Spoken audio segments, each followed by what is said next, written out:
दोस्तों आप कैसे हैं। मैं आशा करता हूं कि आप अच्छे होंगे।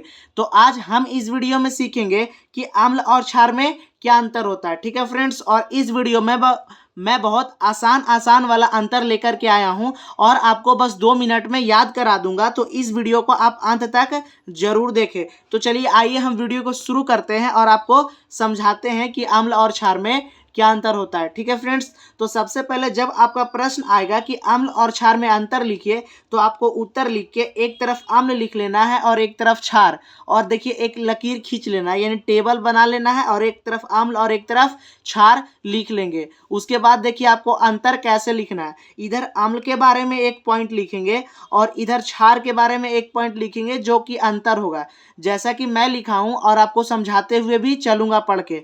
अम्ल स्वाद में खट्टा होता है, क्षार स्वाद में कड़वा होता है। इसका मतलब हुआ कि जब हम लोग अम्ल को टेस्ट करेंगे ना, तो वह स्वाद में खट्टा होगा, और जब क्षार को हम लोग टेस्ट करेंगे तो वह स्वाद में क्या होगा, कड़वा होता है। ठीक है फ्रेंड्स, अब यहाँ पे अब दूसरा अंतर देखते हैं कि दूसरा अंतर क्या है। ठीक है, देखिए दूसरा अंतर मैं क्या लिखा हूं, अम्ल नीला लिटमस पत्र को लाल कर देता है, क्षार लाल लिटमस पत्र को नीला कर देता है। ठीक है फ्रेंड्स, इसका मतलब हुआ जो अम्ल होता है ना और जो क्षार होता है, इसको चेक करने के लिए दो पेपर होता है। ठीक है फ्रेंड्स, यानी पत्र होता है। एक होता है ना नीला पत्र, जिसको नीला लिटमस पत्र बोलते हैं, और एक होता है लाल लिटमस पत्र। और जब नीला लिटमस पत्र को हम अम्ल में डुबाते हैं, ठीक है फ्रेंड्स, तो अम्ल जो होता है वो नीला लिटमस पत्र को लाल कर देता है। और जब हम लोग लाल लिटमस पत्र को, ठीक है, क्षार में डुबाते हैं, तो जो क्षार होता है ना, लाल लिटमस पत्र को नीला कर देता है। यही हमारा अंतर है। अब देखिए हमारा तीसरा पॉइंट क्या है, यहाँ पे समझिए।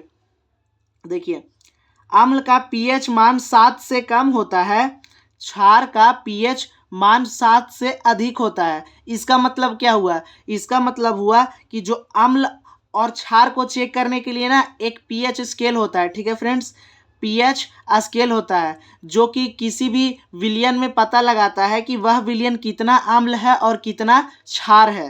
तो देखिए, तो जब पीएच स्केल को किसी विलयन में डालते हैं चेक करने के लिए कि वह अम्ल है कि क्षार है, तो जब अम्ल में डालते हैं पीएच स्केल को, तो पीएच स्केल में ना 7 से कम मान होता है अम्ल का। इसका मतलब है कि अम्ल का जो पीएच मान होता है पीएच स्केल पे, वह 7 से कम होता है। ठीक है, और जो क्षार अगर होगा वह विलयन, और फिर उसको पीएच स्केल उस विलयन में डालेंगे, तो जब उसका मान आएगा वह 7 से अधिक होता है। ठीक है फ्रेंड्स, तो यही बोलता है कि अम्ल का पीएच मान 7 से कम होता है और क्षार का पीएच मान 7 से अधिक होता है। ठीक है, एक पीएच स्केल होता है जिससे हम लोग मापते हैं। अब देखिए चौथा जो हमारा है अंतर, वह क्या है। यहाँ पे आप ध्यान से समझिए कि अम्ल होता है ना, अम्ल क्षार को उदासीन कर देता है, क्षार अम्ल को उदासीन कर देता है।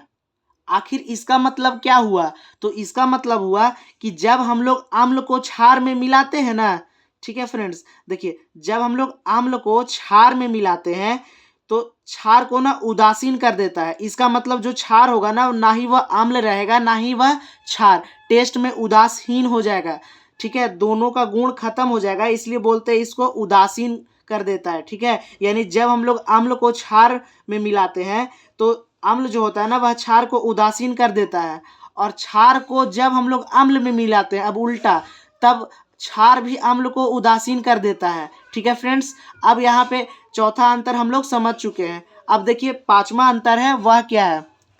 अम्ल में H+ आयन पाया जाता है। ठीक है, जो अम्ल होता है उसमें H+ आयन पाया जाता है, क्षार में OH- आयन पाया जाता है। इसका मतलब क्या हुआ, जो अम्ल होता है ना, अम्ल, उसमें ना H+ आयन पाया जाता है, H+ आयन पाया जाता है, जबकि जो हमारा क्षार होता है, क्षार में OH- आयन पाया जाता है फ्रेंड्स। ठीक है, तो आई होप कि यहाँ पर आपको अब याद भी हो चुका होगा कि अम्ल और क्षार में क्या अंतर होता है फ्रेंड्स। ठीक है, तो एक वीडियो बनाने में हमारी बहुत ही ज़्यादा मेहनत लगती है। तो यदि आपको वीडियो पसंद आया होगा तो चैनल को सब्सक्राइब और वीडियो को लाइक जरूर करें दोस्तों। तो फिर मिलते हैं दोस्तों एक नए वीडियो के साथ, तब तक के लिए जय हिंद। यदि आप अम्ल और क्षार को अच्छे से समझना चाहते हैं कि अम्ल और क्षार क्या होता है, तो मैं डिस्क्रिप्शन में लिंक दे दिया हूँ, वहाँ आप देख सकते हैं।